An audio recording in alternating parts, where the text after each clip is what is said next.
नमस्कार, फाइटर समाचार में आपका स्वागत है। पेश आज 30 अप्रैल शुक्रवार शाम 4 बजे राजस्थान की खास खबरें। बड़ी खबरों से अपडेट रहने के लिए सब्सक्राइब करें फाइटर न्यूज को और प्रेस करें बेल आइकन को। कोरोना ने एक बार फिर आयुर्वेद की याद दिलवा दी है। अब सरकार घर घर औषधीय पौधे बांटेगी। इस दौरान 5 करोड़ पौधों के वितरण पर 210 करोड़ रुपए खर्च होंगे। एक परिवार को 4 किस्म के 8 औषधीय पौधे निःशुल्क दिए जाएंगे। पहले चरण में तुलसी, गिलोय, अश्वगंधा और कालमेघ के पौधे बांटे जाएंगे। कुल 3 चरणों में 5 वर्ष के अंदर यह योजना पूर्ण होगी। प्रत्येक परिवार को योजना के तहत 3 वर्ष में 24 प्रजातियों के औषधीय पौधे मिलेंगे। पहले चरण के पौधे की जो सही देखभाल करेगा उसे ही अगले चरण में पौधे दिए जाएंगे। मानसून में वन विभाग प्रत्येक जिले में पौध तैयार करता है। इस वर्ष अक्टूबर से घर घर औषधीय पौधों का वितरण किया जाएगा। फिल्मों व कहानियों में पति पत्नी के साथ जीने और साथ मरने की बातें खूब सुनी होंगी, लेकिन सीकर जिले के लक्ष्मणगढ़ के गांव काछवा में यह हकीकत में चरितार्थ हो गई। जानकारी के मुताबिक काछवा निवासी 78 वर्षीय रामगोपाल शर्मा व 75 वर्षीय उनकी पत्नी भंवरी देवी का 7 घंटे के अंतराल में ही निधन हो गया और दोनों का एक ही चिता पर अंतिम संस्कार किया गया। बेटे शंकर लाल ने बताया कि माता पिता दोनों ने महज 7 घंटे के अंतराल में प्राण त्याग दिए।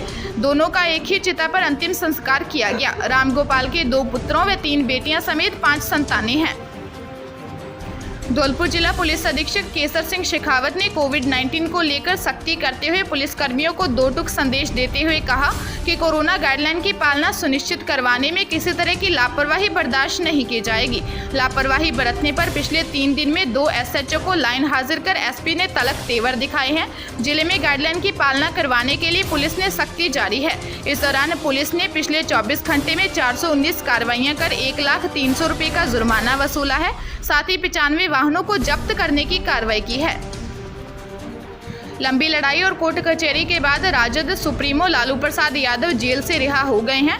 हाईकोर्ट से जमानत मिलने के 12 दिन बाद लालू प्रसाद यादव जेल से बाहर निकले हैं। बता दें कि लालू प्रसाद यादव झारखंड के दुमका कोषागार में अवैध निकासी से जुड़े मामले में 19 मार्च 2018 से सजा काट रहे थे। झारखंड हाईकोर्ट ने बीते 17 अप्रैल को लालू प्रसाद यादव को इस मामले में जमानत दे दी थी। हालांकि अधिवक्ताओं के कार्य नहीं किए जाने के कारण बेल बॉन्ड नहीं भरा जा सका था।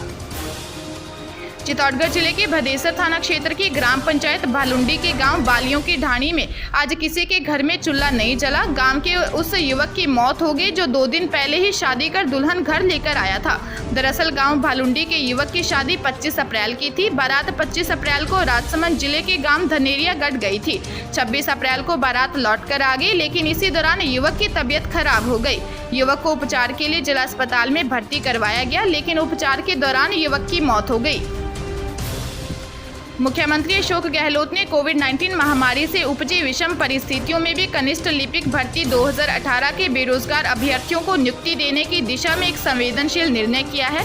मुख्यमंत्री ने इस भर्ती परीक्षा की प्रतीक्षा सूची में शामिल 689 अभ्यर्थियों को वरीयता एवं मेरिट के आधार पर विभाग आवंटित कर नियुक्ति देने की मंजूरी दी है। गहलोत की इस स्वीकृति से वेटिंग लिस्ट में शामिल इन अभ्यर्थियों को कनिष्ठ लिपिक के पद पर राजकीय सेवा में नियुक्ति का अवसर मिलेगा। मुख्यमंत्री के इस निर्णय के बाद प्रशासनिक सुधार विभाग ने अभ्यर्थियों से विकल्प मांगकर उन्हें विभाग आवंटित करने की प्रक्रिया शुरू कर दी है। प्रदेश भर में लगातार बढ़ रहे कोरोना के आंकड़ों के बाद हर जगह ऑक्सीजन की कमी नजर आने लगी है। नागौर जिले में भी ऑक्सीजन की लगातार कमी और मांग को देखते हुए अंबुजा सीमेंट कंपनी ने जिला मुख्यालय सहित JLN अस्पताल में 2 करोड़ की लगातार से ऑक्सीजन जनरेशन प्लांट बनाने की बात कही। वहीं कंपनी द्वारा 1 माह में प्लांट तैयार करवाया जाएगा, जिससे जिले में कहीं भी ऑक्सीजन की कमी नहीं आएगी। इस प्लांट से रोजाना 200 सिलेंडर ऑक्सीजन तैयार की जाएगी। वहीं ऑक्सीजन उत्पादन के साथ ही सिलेंडरों की रिफिलिंग भी प्लांट में की जाएगी।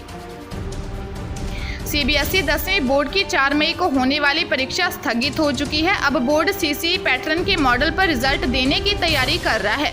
प्रदेश के 767 CBSE स्कूलों में 1.5 लाख के करीब विद्यार्थियों का नामांकन है। कोरोना महामारी को देखते हुए कक्षा 10वीं की परीक्षाएं रद्द होने के बाद विद्यार्थियों का मूल्यांकन सत्र की गतिविधियों के आधार पर ही होगा। शैक्षणिक सत्र के प्रदर्शन के आधार पर ही उन्हें कक्षा 11 में प्रवेश मिलेगा। बोर्ड ने CBSE में संबद्धता प्राप्त स्कूलों को 15 बिंदुओं का एक फॉर्मेट भेजा है, जिसकी जानकारी स्कूलों को भरकर देनी है। इसमें pre board, mid term, practical परीक्षा, internal assessment, project work, assignment आदि को शामिल किया गया है।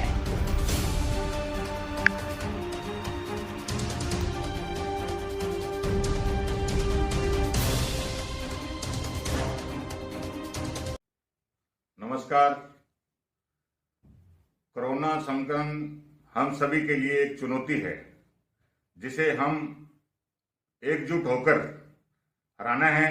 इसलिए मैं प्रेम नायक श्री गंगानगर से आपका छोटा भाई आप सभी से अपील करता हूं कि कोरोना से बचाव के लिए मास्क पहने, सभी से सामाजिक दूरी बनाएं और बार बार अपने हाथों को धोएं ताकि हम कोरोना को हरा सकें। धन्यवाद।